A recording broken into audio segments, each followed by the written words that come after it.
Imagine this. You are an undefeated fighter from Brazil. You've caught your opponent in a triangle choke. But suddenly, he simply stands up, with you still attached. He hoists you over his head and slams you into the ground. You are knocked out before you even hit the canvas. This isn't a scene from a Hollywood action movie. This is Quinton, Rampage, Jackson, the man who turned the MMA world upside down. A series of slams that rewrote the rules, and the pain of Hollywood. Why is his career the greatest movie you've never seen? Memphis, the 90s. Quinton is just a talented street brawler with heavy hands. He fights on the streets just to stay out of prison. His lifeline? High school wrestling. But the WWE wasn't waiting for him. He stumbled into MMA by accident, simply because his coach told him, "You're a big guy. Go smash some faces." Like, damn, you can get paid for kicking ass and you don't go to jail? Sign me up. When Rampage first stepped into the ring against Kazushi Sakuraba, Japan didn't know what to make of this American. He was pure explosive power. No fancy ground rolls or technical grappling, just raw power. You're gonna have your chain in the ring? Damn right. Sakuraba tapped out 4 graces and I gotta have a chain with me, you know what I'm saying? So where do you see yourself in 2 years? Man, in 2 years, I'm on 23, so in 2 years I see myself being 25. From the very first seconds, it became clear that the Japanese fighter possessed far greater experience.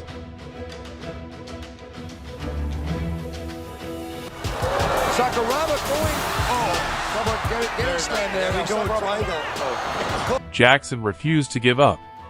Several times, he lifted Sakuraba into the air and slammed him onto the canvas with tremendous force in an attempt to break his grip and halt the attacks. One of these slams was so powerful that it nearly sent Sakuraba flying out of the ring. Yet, despite Jackson's raw power and wrestling prowess, Sakuraba's technical superiority ultimately decided the outcome.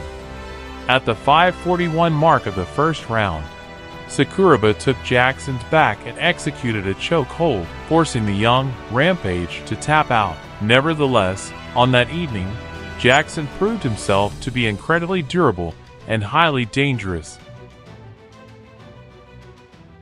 I'm training very hard, and you know, one day Rampage will be the best fighter in the world. But then, legends entered the fray. He knocked out Kevin Randleman.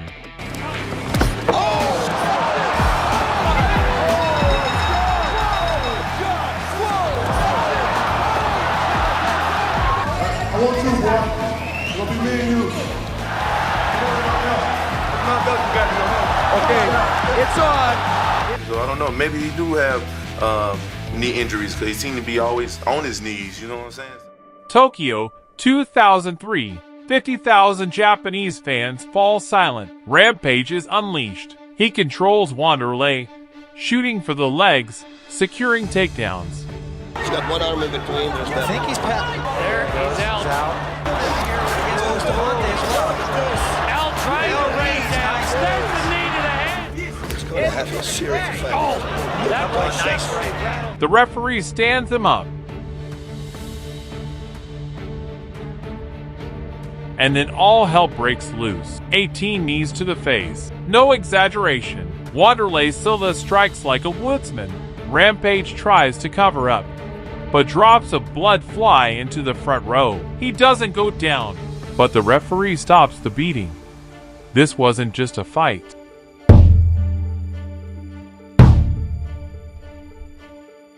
Proof that power doesn't always triumph over brutality. But wait, the year is 2004. The rematch. Had Rampage learned his lesson? Good blocking there by Quinton. Nicely done. And now we have a nice exchange. Nice knee. All right, but gets busy. Tie clinch and a couple of knees delivered. Now Jackson looking for a tie clinch. Uppercut misses. Just look at that left hook. Yes, 7 minutes. It's over. Got it. No.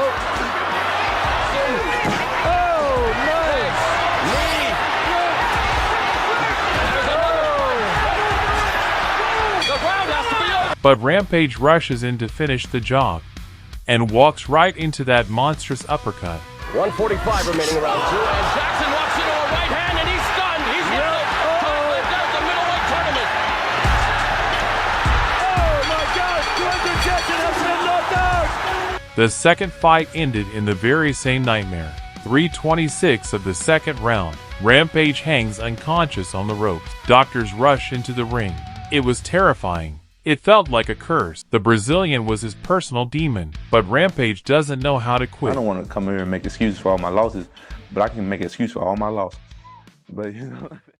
The year is 2007. America finally takes notice of its hero, and, as if scripted, standing in his path once again is the Iceman, Chuck Liddell. On the line, the UFC Light Heavyweight Championship title. When the time comes, I'm gonna break the ice. You feel me? That's what I do. I'm an icebreaker.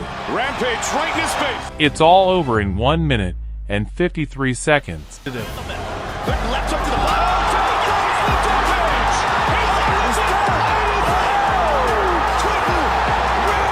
Jackson.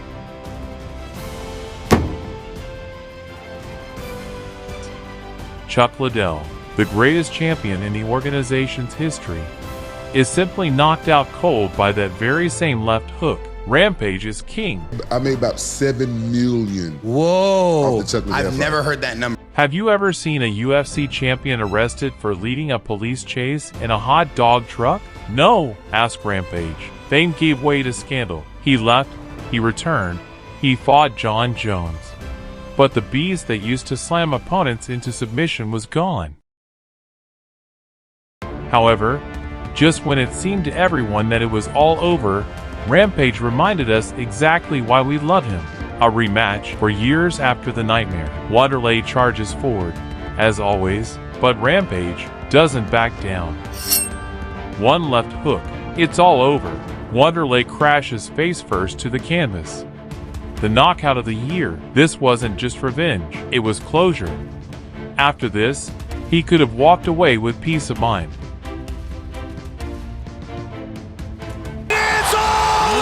How sweet does this revenge feel? Whoa! All praise be to the Most High. This is really sweet. Really sweet. I had to let you guys know. You and me. It's about a wrestler who falls in love with a ring girl. What do you think? You in? Yeah. Thank you, Rampage. You're welcome.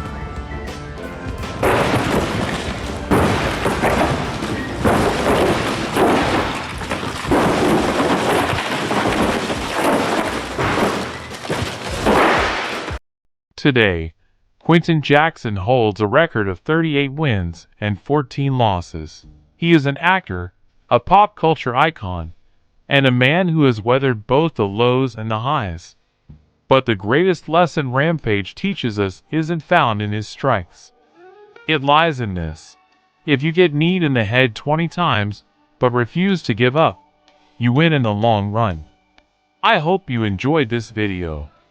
Please share your thoughts in the comments section regarding this legend of Islam, and I would also be delighted to see your like and subscription. See you all later.